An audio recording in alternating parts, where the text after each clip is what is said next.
Assalamualaikum warahmatullahi wabarakatuh. Alhamdulillah. Alhamdulillahilladzi ahyana ba'dama amatana wa ilaihi nusur. Nahmaduhu wa nasta'inuhu wa astaghfiruh. Wa na'udzu billahi min shururi anfusina wa min sayyiati a'malina may yahdihillahu fala mudilla lahu wa may yudlil fala hadiya lahu la hawla wa la quwwata illa billah. Asyhadu an la ilaha illallah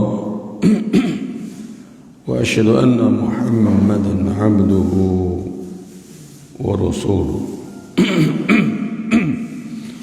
Allahumma salli wa sallim wa barik ala Muhammadin wa ala alihi wa ashabihi wa man tabi'ahum bi ihsanin ila yaumiddin. Amma fa ya ibadallah فيا عباد الله أوصيكم ونفسي بتقوى الله فقد فاز المتقون اتقوا الله حق تقاته ولا تموتن إلا وأنتم مسلمون. أما بعد.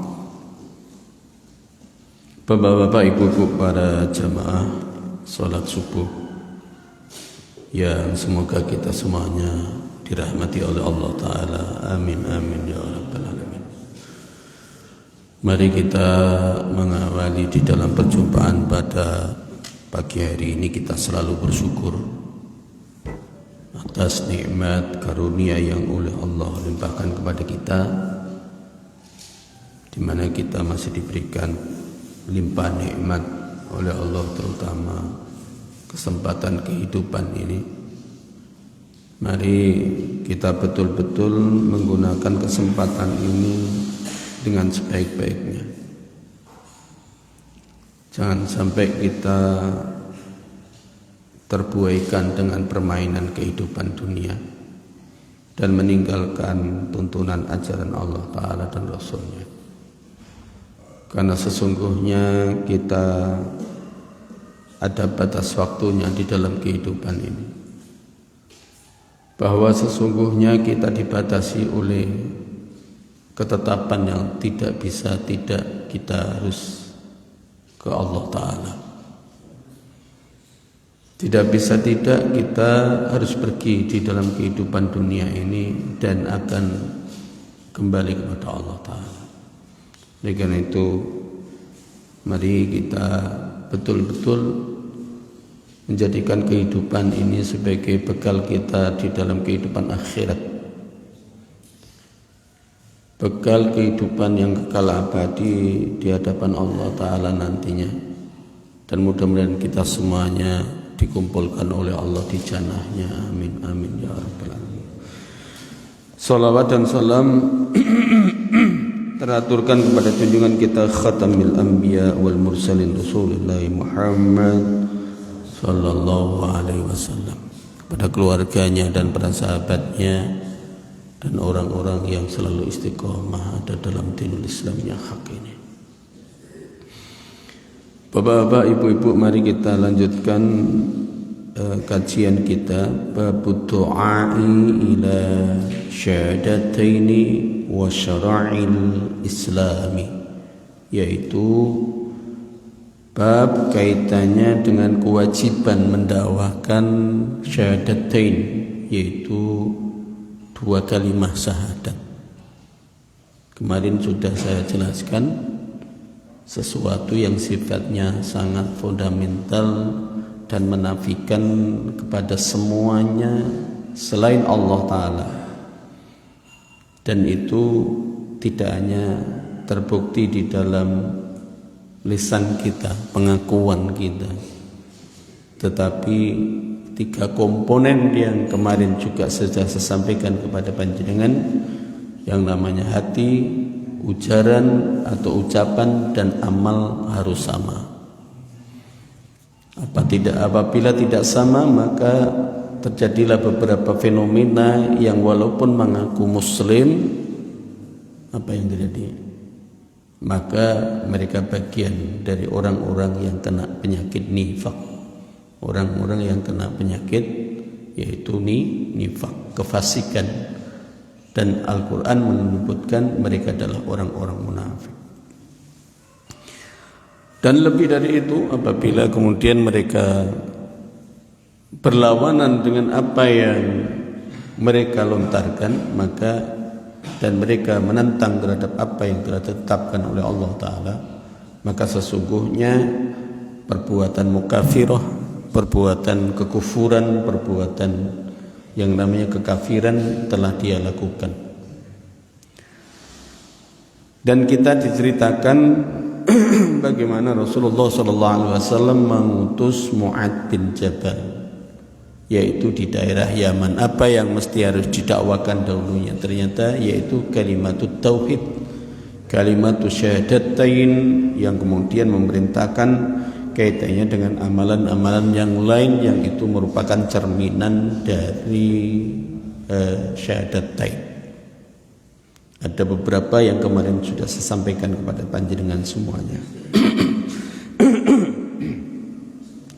Pada kesempatan pagi hari ini saya akan bacakan hadisnya Rasulullah SAW di dalam hadis Ibnu Abbas.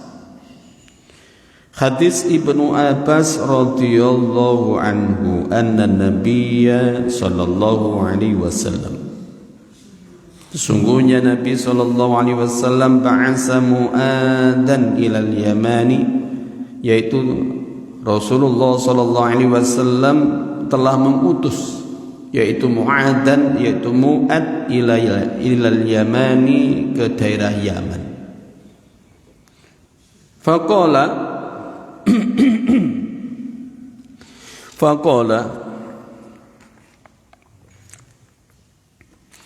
attaqi da'watad madlum, attaqi da'watad madlum. Jadi selain ditunjukkan apa yang mesti harus dilakukan, ya, jadi yang harus dilakukan oleh Mu'ad ketika dia berdakwah, apa yang mesti harus dilakukan lebih duluan? Apakah kemudian mengajaknya sholat? Tidak, tapi mengajaknya kepada apa? Yaitu mengajak untuk kita mengetahui, ya, tad'uhum ila ibadatullah. Maknanya ibadatullah ini bukan kemudian mengajak ibadah kemudian sholat, tidak. Karena di dalam hadis ini akan berlanjut. Kalau kemudian itu sudah disampaikan, ya, sudah dikabarkan, ya, maka Mu'ad diperintahkan qad faradallahu as-salata, qad faradallahu as-salata, dan perintahkan kepada mereka untuk sholat. Artinya begini, Bapak, antara keyakinan siapa yang harus ditaati, siapa yang harus ditunduki, siapa yang harus kemudian disembah, itu harus jelas dulu. Inilah maknanya bagi kita, walaupun kita sholat, tapi sebenarnya hati yang kemudian dia maksud bukan Allah, maka itulah yang akan kemudian menghancurkan dirinya sendiri. Kenapa di dalam Islam itu bab kaitannya dengan kitab tauhid, amal itu akan sia-sia tatkala dia melakukan syirkul asghar, ya, walaupun nyata itu melakukan sholat, walaupun nyata dia kemudian shaum Ramadan, walaupun nyata dia kemudian melakukan yaitu membayar zakat, walaupun kemudian dia nyata haji di Baitullah, tetapi faktor yang pertama ini dia kemudian tidak mapan, ya, tidak betul-betul sebagaimana yang saya sampaikan kemarin di dalam surat Ibrahim ayat 24 itu, maka itu akan sia-sia. akan sia-sia, walaupun ibaratnya kebaikan itu segunung sekalipun. Kenapa? Karena dia melakukan dengan syirkul asghar. Apa itu syirkul asghar? Apa Pak? Bu? Apa syirkul asghar? Ujub. Apa itu ujub? Ya, ingin dipuji oleh orang, ingin dikagumi oleh orang, ingin diwahkan oleh orang. Dan kebanyakan manusia di dalam peradaban ini banyak yang mereka melakukan pencitraan.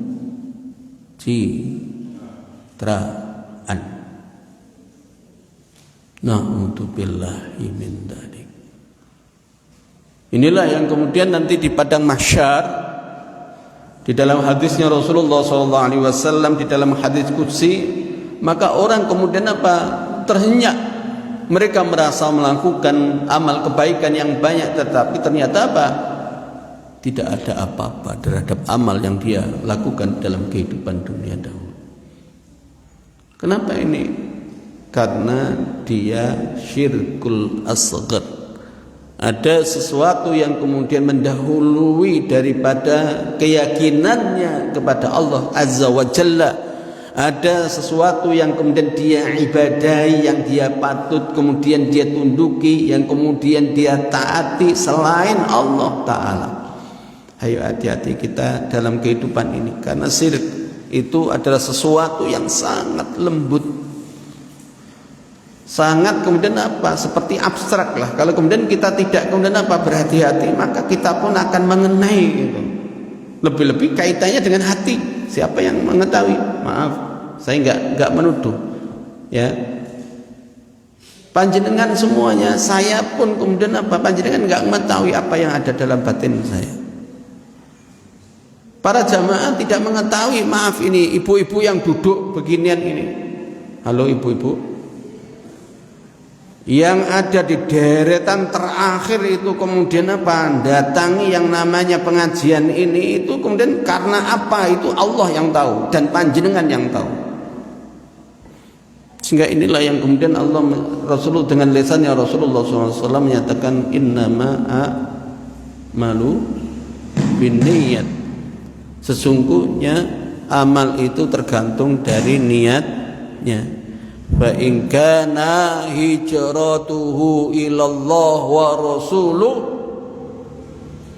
maka apabila dia itu niatannya karena hijrahnya ini karena ingin mencari keridhaan Allah Ta'ala, fa hijratuhu ilallah wa rasuluh, maka hijrahnya tadi untuk Allah dan Rasulnya. Faman kana hijratuhu lidunya, apabila hijrahnya itu karena kemudian kehidupan dunia. Apa kehidupan dunia itu? Maaf, saya nggak nyindir loh ya. Itu kemudian ngisi waktu sebentar aja lah, mari ngono tak pergi. Loh ini faktanya begitu, tak sindir ini Bu. Ya, kurung waktu ini selesai wis balik. Halo. Aku gak nyindir iki, memang tenanan. Waktu ini durung mari balik nyapo singkatin jenengan semuanya ya. Ini Bapak Ibu-ibu, dan ini semuanya merupakan sebenarnya apa? Kita duduk di sini ini adalah sebuah kata tauziat ini nasihat. Inilah din, inilah apa? Ad-din an-nasihah. Din ini adalah nasihat. Kalau nasihat kemudian kita abaikan, kita kemudian melengos, kita kemudian apa? Jauh dari itu, maka jangan berharaplah kita akan mendapatkan surganya Allah Subhanahu wa Ta'ala. Walaupun semalaman itu pun menangis untuk kemudian apa? Minta kepada Allah untuk kemudian apa? Kita ingin mendapatkannya. Tetapi kalau perbuatan kita tidak mengerahkan ke sana, sia-sia. Ittaqullah haqqa tuqatih wa la tamutunna illa wa antum muslimun. Oleh karena itu apa? Ibu-ibu, mari kemudian apa? Kaitannya dengan keimanan ini mahal. Keimanan ini mahal. Pak Ghazali, apakah kita bisa memperbaiki ya perilaku-perilaku begitu? Insya Allah bisa. Mari kita ubah sekarang ini niatan kita betul-betul, faman kana hijratuhu ilallah wa rasulih. Jangan sampai kemudian hijrah lidunya karena kehidupan dunia. Apa kehidupan dunia banyak, ngisi waktu itu ya kehidupan dunia ya. Kemudian lagi maaf secara materi dan lain sebagainya karena ada sesuatu kebendaan yang ada di sini, itu dunia ya, dan lain sebagainya yang berurusan dengan kehidupan dunia. Au imra'atin fankihuha, atau perempuan yang ingin dinikahinya, katanya Rasulullah SAW, mahajaro ilai, maka dia pasti akan dapatkan itu, tetapi kehidupan akhirat tidak dapat. Saya lanjutkan Bapak, apa yang dilarang oleh Rasulullah SAW kepada Mu'ad tadi sudah saya sampaikan kaitannya dengan hadis yang kemarin. Apa yang diperintahkan oleh Rasulullah kaitannya dengan mendakwakan yang ada di Yaman pertama kali, dan ini hadis yang kedua ini kaitannya dengan apa yang dilarang oleh Rasulullah SAW. Ittaqi da'watut madlum, ya, takutlah atau jauhilah oleh kalian doa orang yang terzolimi. Jadi dakwah itu jangan sampai kemudian kita mendolimi orang, ya. Jangan sampai kemudian apa? Mendolimi orang. Artinya mendolimi apa? Tidak menempatkan pada posisinya. Posisi apa? Penghambaan kepada Allah. Hak di dalam penghambaan kepada Allah itu kemudian apa? Terlenakan. Mengambil hartanya dengan alasan yang apa? Tidak syar'i. Kemudian lagi apa? Kaitannya dengan memanfaatkan tenaganya untuk kepentingan dirinya, itu zalim. Ya. Atau hal-hal yang lain yang sifatnya keduniawian yang menyebabkan dia tidak bisa menjalankan perintahnya Allah dan dia tidak bisa mendapatkan haknya. Ini Bapak Ibu-ibu. Jadi kalau kemudian ada orang yang terdolimi, maka kemudian apa? Itu Rasulullah menyampaikan jangan, jauhilah. Kalau kemudian apa? Doanya orang terdolimi oleh siapapun, kemudian dia berdoa, maka apa? Allah Subhanahu wa Ta'ala di dalam hadis ini, fa innaha laisa bainaha wa bainallahi hijabun. Ya, fa innaha laisa bainaha wa bainallah, itu apa? Hijabun. Maka sesungguhnya orang-orang yang kemudian itu doanya orang-orang yang terdolimi itu tidak ada di antara orang yang didolimi dengan Allah itu apa? Hijabun. Apa itu hijabun itu? Penghalang. Artinya langsung apa pasti akan diizabai. Hati-hati ya dalam berbagai persoalan, jangan sampai kemudian kita melakukan kezaliman kepada siapapun. Kenapa? Takutlah hadisnya Rasulullah SAW ini. Lebih-lebih apa? Ya seperti kondisi yang sekarang ini Bapak. Ya. Fenomena kondisi di negeri kita ini, rezim ini zalim. Saya sampaikan kepada panjenengan, zalim. Zalimnya sudah kelewat batas. Dan itu apabila kemudian apa? Kaum muslimin tidak mampu, maka doanya Allah Ta'ala. Kalau kaum muslimin tidak mampu untuk kemudian apa? Menyingkirkan ini apa? Tangannya Allah lah yang kemudian nanti akan kemudian apa? Akan kemudian bergerak. datangkan malapetaka, datangkan azab tiba-tiba, ya, memporak-porandakan. Tapi ingat, Allah Subhanahu wa taala mengadab suatu kaum pada masanya, yaitu umat-umat terdahulu, maka kaum itu habis. Tetapi ingatlah bahwa Allah Subhanahu wa taala mengadab suatu kaum, yaitu umatnya Rasulullah Muhammad sallallahu alaihi wasallam, yaitu tidak semuanya, tetapi apa? Bagian-bagian tertentu yang ada di belahan bumi ini kemudian kita ditunjukkan. Dengan ditunjukkan itu, apakah kemudian kita kembali kepada Allah Subhanahu wa taala atau kita tetap dalam kesesatan? Sehingga saya baca tadi di dalam ayat yang kedua, ternyata orang yang mendapatkan petunjuk juga banyak, orang yang kesesat banyak. Ya. Orang yang kemudian apa? Oh ya Allah, betul ini, saya minta ampun, banyak. Ya. Allah Subhanahu wa taala memberikan sebuah perumpamaan, innallaha la yastahyi ay yadriba mathalan ma ba'udatan fama fawqaha. Sesungguhnya Allah Subhanahu wa taala itu memberikan perumpamaan seekor nyamuk. Nyamuk, Bapak. Untuk apa nyamuk? Untuk menjadikan pelajaran bagi kita. Nyamuk itu kuat badan? Enggak kuat, tapi bisa nembus badannya sampai. Nembus apa? Kulitnya panjenengan. Karena saking apa?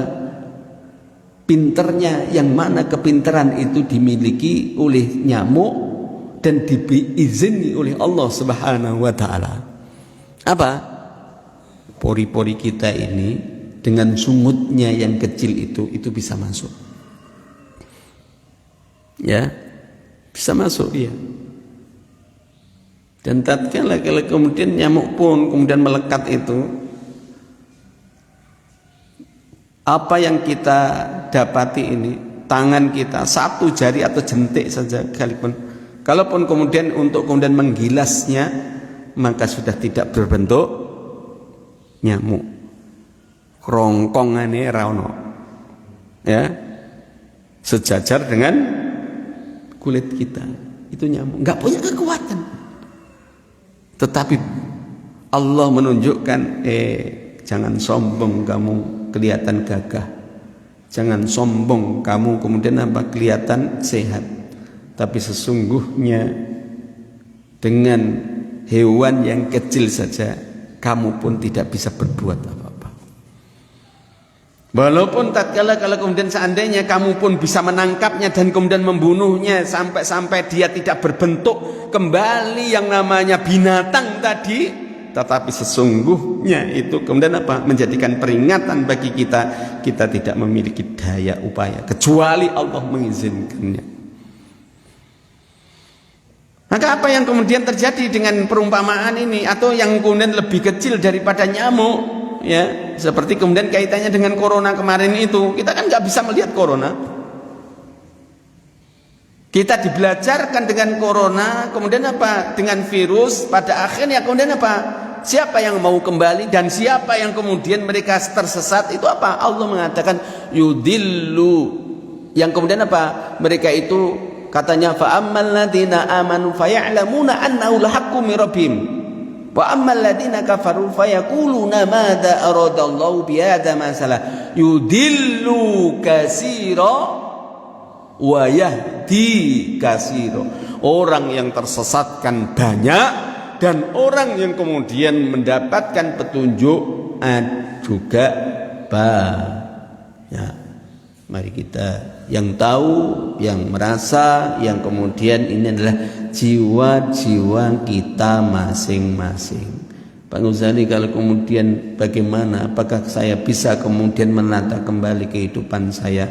Bapak-bapak, ibu-ibu, selama kita masih diberikan kenikmatan kehidupan walaupun sedetik pun, ingat mati.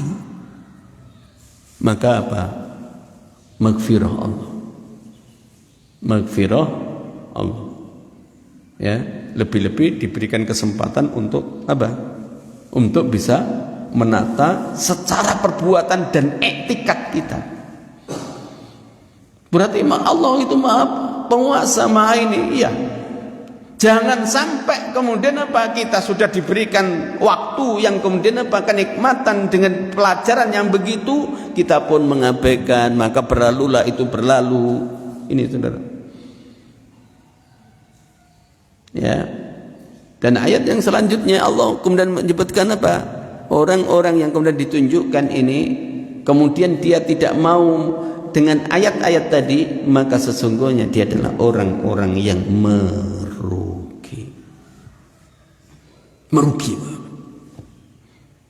Sehingga kenapa dengan fenomena-fenomenanya ayat-ayat kauniyah ya, itu kemudian kita ini harus peka. Orang muslim itu, orang mukmin itu peka. Fenomena-fenomena yang dihadirkan kepada kita semuanya ini kemudian harus peka. Lebih-lebih kemudian kepekaan di dalam kehidupan yang kita jalani sekarang ini. Kita ini sudah dizalimi sebegitu rupa. Kemudian kita ini tetap kemudian setia dengan yang mendolimi. Ini sebuah kesalahan yang sangat besar bagi kita semuanya. Peringatan demi peringatan yang diberikan oleh Allah Subhanahu wa taala. Jangan sampai kemudian yang namanya adab itu datang kepada kita. Karena perilaku-perilaku yang sesungguhnya Allah selalu kemudian mengingatkan kepada kita semuanya ini. Ini Bapak Ibu. Jadi Allah Subhanahu wa taala memastikan fa innaha laisa bainaha wa bainallahu hijabun. Sesungguhnya ya orang-orang yang mereka itu dizalimi itu kemudian katanya Rasulullah SAW laisa bainaha, tidak ada di antaranya orang yang dizalimi wa bainallah, dan kemudian Allah Subhanahu wa taala itu hijabun, yaitu penutup. Artinya krungu, dan kemudian dan Allah istijabah. Oleh karena itu Bapak Ibu, jadi kalau panjenengan nanti 2024 ini kemudian berpihak kepada Roy Bidoh, nggak saya sebutkan siapa itu Roy Bidoh ya, jenengan harus belajar. Maka itulah pembelahan sebagaimana yang ditunjukkan oleh Al-Quran tadi. Ya, berarti kita ini harus berpegang teguh terhadap agamanya Allah. Iya, tidak boleh tidak. Karena jaminan keselamatan yang diberikan oleh Allah Ta'ala itu hanya kemudian orang-orang yang mau berpegang teguh terhadap agamanya Allah, titik. Tetapi ingat sekarang ini, zaman-zaman akhir zaman sekarang ini banyak fitnah-fitnah, yaitu du'atun min abwabi jahannam. Ya, du'atun min abwabi jahannam. Apa itu Pak Ghazali? Yaitu orang-orang yang mendakwahkan, ya, tetapi dakwahnya tadi membawa manusia ke pintu-pintu jahanam. Bagaimana pintu-pintu jahanam? Oh, ternyata kemudian ya, Hudzaifah itu kemudian menanyakan, ya Rasulullah, ya, siapa itu? Atau kemudian bahasanya di dalam hadis itu, sifhum ya Rasulullah, berilah kami sifat-sifat itu ya Rasulullah. Sifat-sifat orang yang kemudian mendakwakan, yaitu ke pintu-pintu jahanam, yaitu orang-orang yang kulitnya sama dengan kulit kalian dan lisannya sama dengan kalian. Artinya selalu kemudian berdalil, kemudian tetapi dalilnya menjustifikasi untuk masuk neraka jahanam. Kalau sekarang ini bahasanya ada kaum talafi.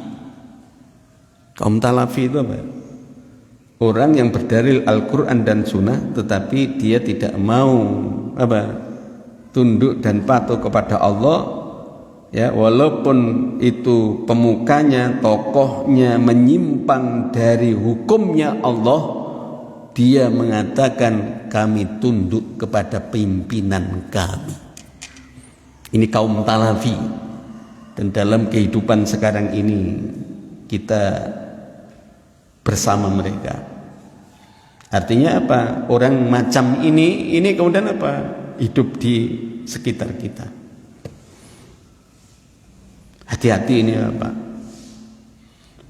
Kalau orang yang kemudian apa jelas-jelas mereka itu kemudian mengajak kepada sesuatu yang kemudian menyingkiri terhadap syariat Allah Subhanahu wa taala, sekali lagi sebuah pilihan bagi kita. Kita mengikuti Allah Rasulnya atau tokoh. Ya. Kita ini dalam zaman sekarang ini banyak kemudian apa kalau sudah yang menyampaikan tokoh sudah tunduklah. Dia tidak kemudian berpikir dalilnya ini apa, ini apa, ini apa.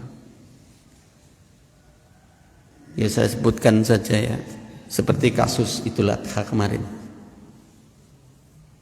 Kaum Talafi Pak, ya saya sebutkan itu kaum Talafi, bukan perbedaan. Para jumhur ulama, ya saya sampaikan kepada panjenengan semuanya. Para jumhur ulama semuanya sepakat tidak ada perbedaan. Tapi kaum Talafi kita ini harus ikut ulil amri. Itu kaum Talafi. Dalilnya kan sama kan?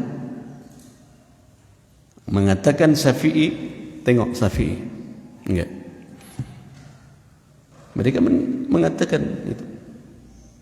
Dan ini nyata. Ya. Kita ditunjukkan itu, tapi kita kemudian ada orang yang kemudian jangan, ini perbedaan pendapat. Perbedaan pendapatnya siapa? Ini contoh ya, contoh. Contoh yang kemudian apa? Ternyata ini kemudian sudah menyimpang. Saya mau tanya, panjenengan kemarin, nah ini tanya itu Pak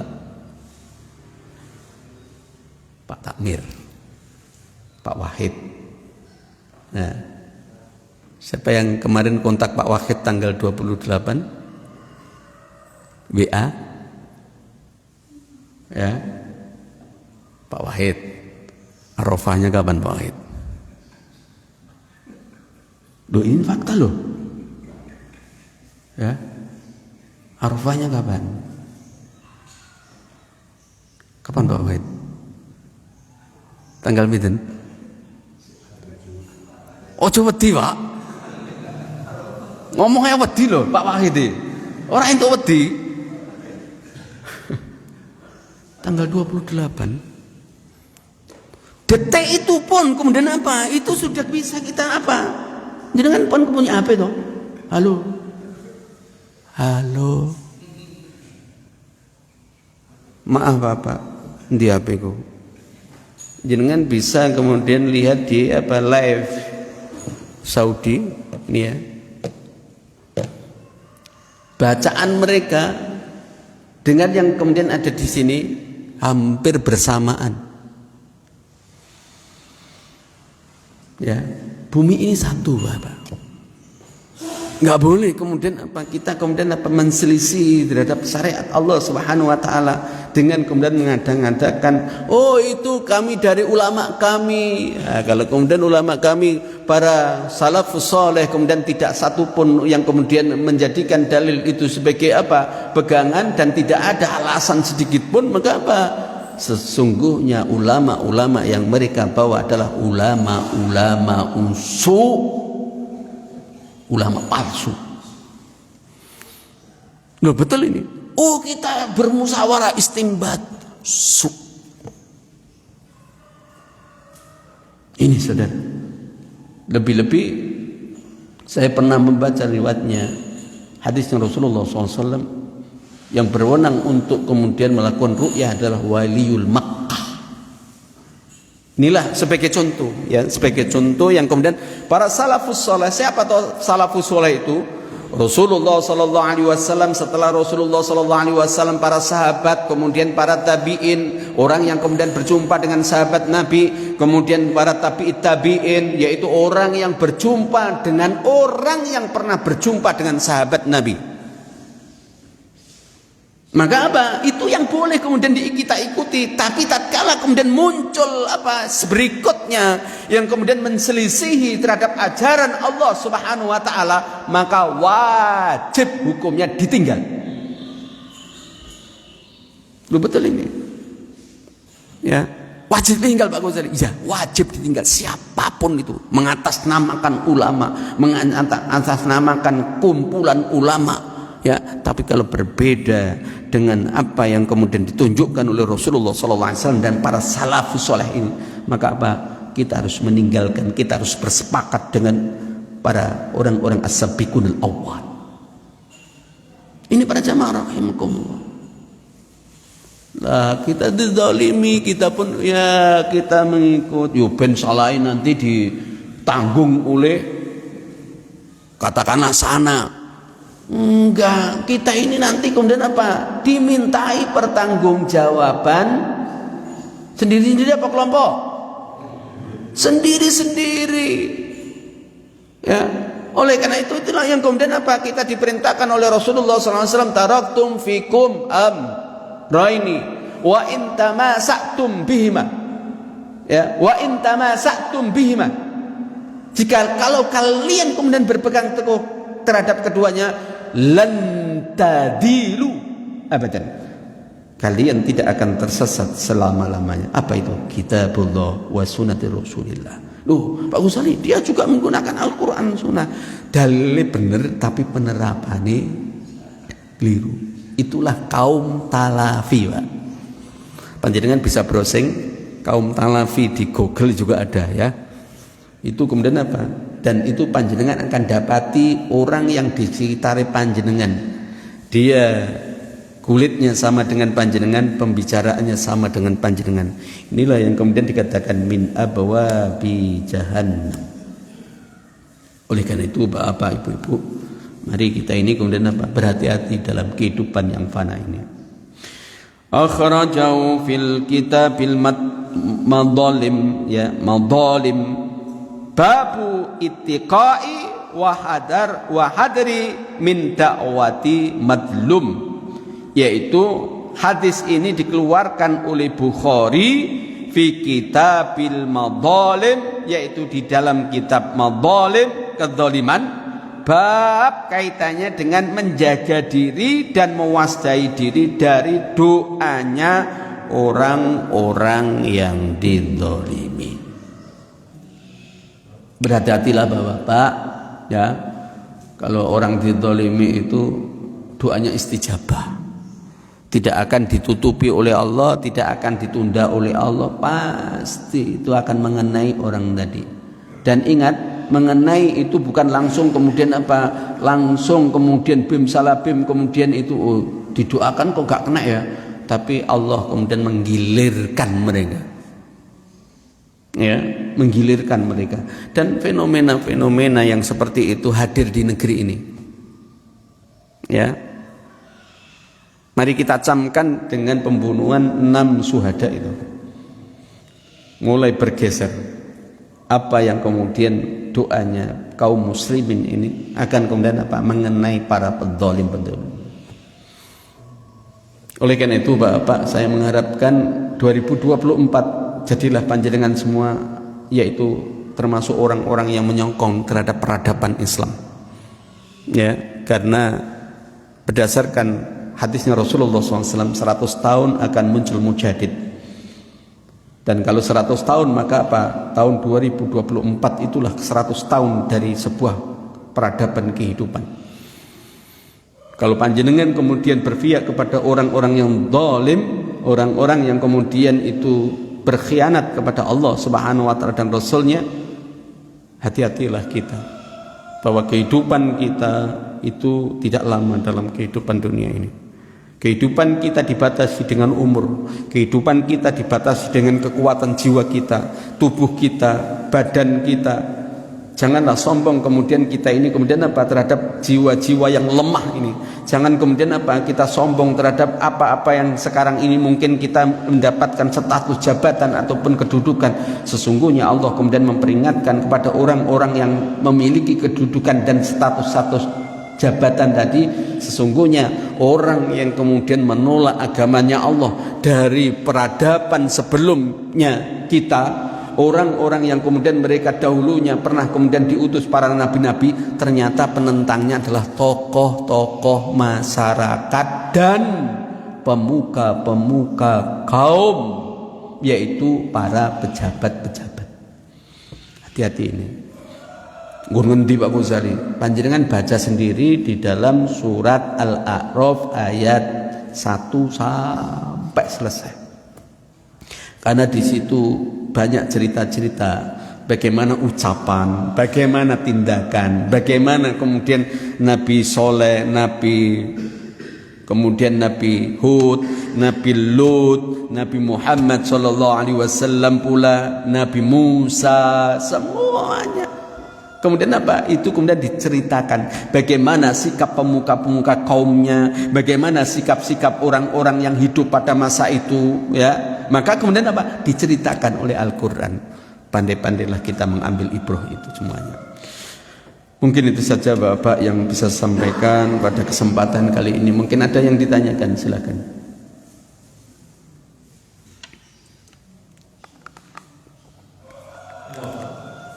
Ya.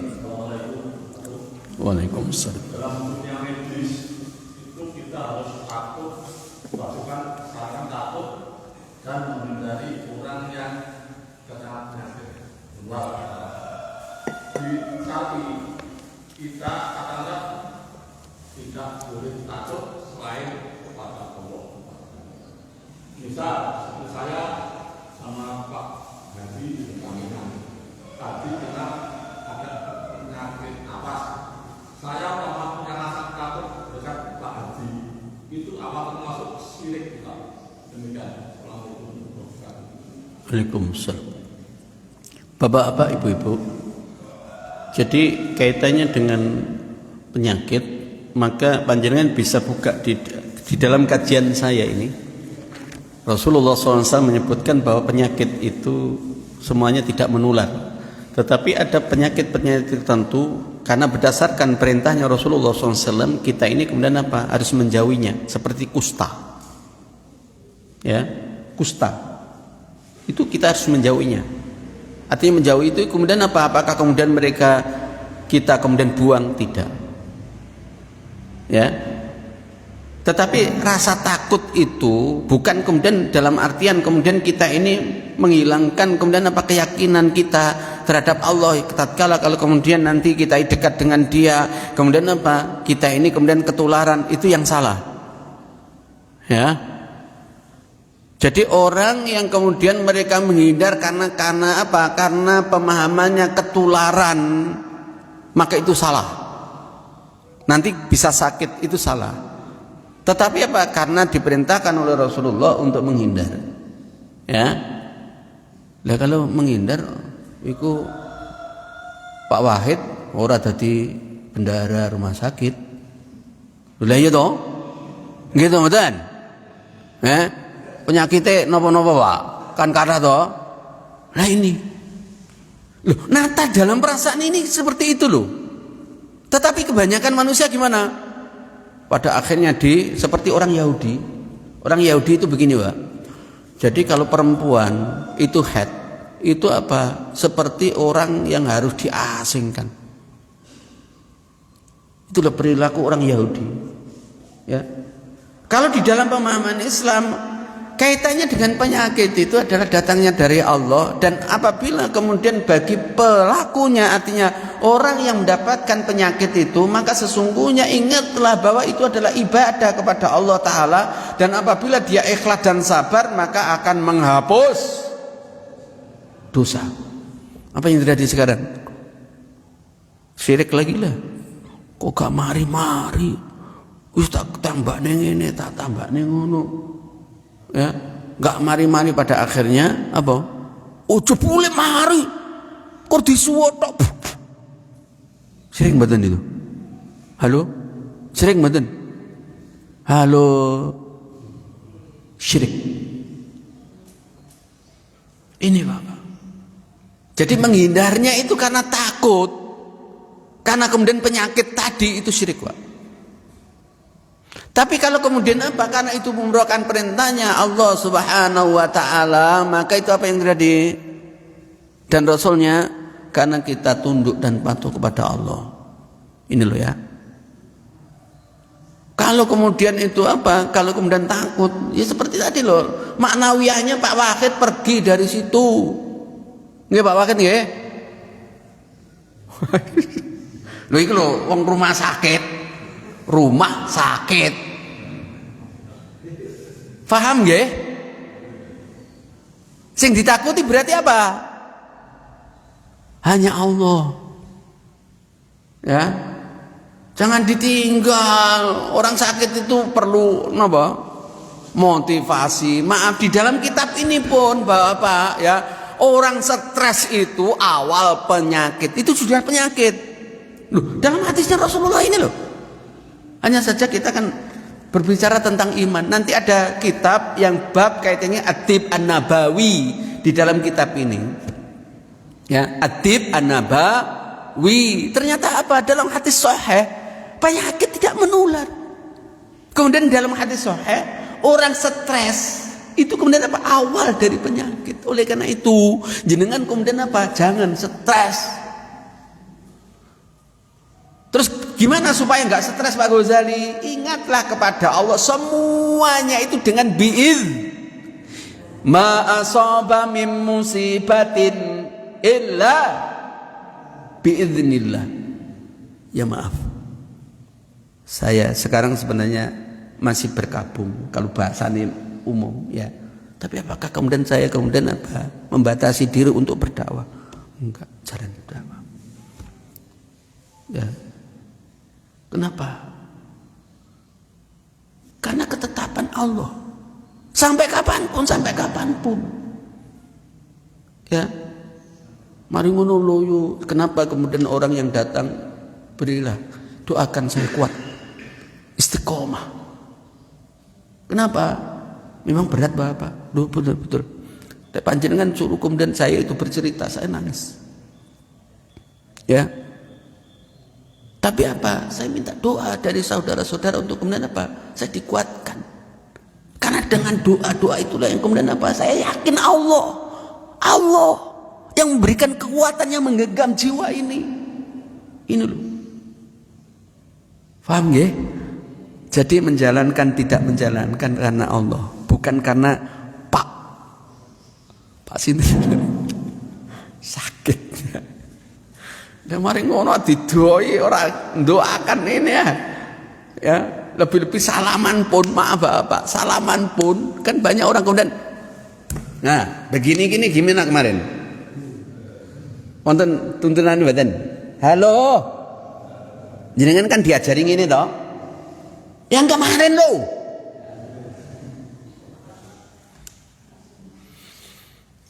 Inilah min abwabi jahannam. Dajjal meninggalkan petunjuknya Rasul, mengikuti bukan petunjuk Rasul. Lu fakta real ayat kauniyah itu.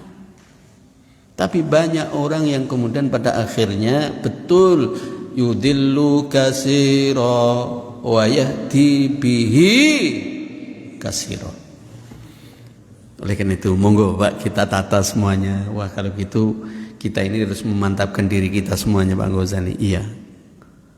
Saya juga berdoa mudah-mudahan saya istiqomah. Ya. Sampai kemudian apa? Allah memanggil. Ya ibaratnya tiang saya ini sekarang penyangga saya lepas. Dan saya berharap setiap malam itu kepada Allah Ta'ala itu saya selalu berdoa untuk dikuatkan. Ya. Secara manusiawi mungkin saya pun ini ya oleh karena itu bapak ibu-ibu ya mari kehidupan ini sementara ya mari kita selalu kemudian gembirakan kita selalu ada di jalan barisan Allah Ta'ala, jangan sampai kemudian barisan manusia yang akan menyesatkan kita semuanya. Na'udzubillahi min dzalik.